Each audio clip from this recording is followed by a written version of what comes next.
This is my Jetboil fry pan. I keep it in this little kit, which includes a knife, a small cutting board, a pot scraper, and my titanium plate.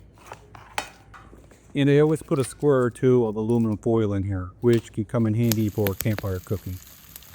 The pan itself has a spatula stowed in the handle, which is nice. This little adapter is needed for the pan to rest on the burner and tucks away neatly inside the Jetboil flat.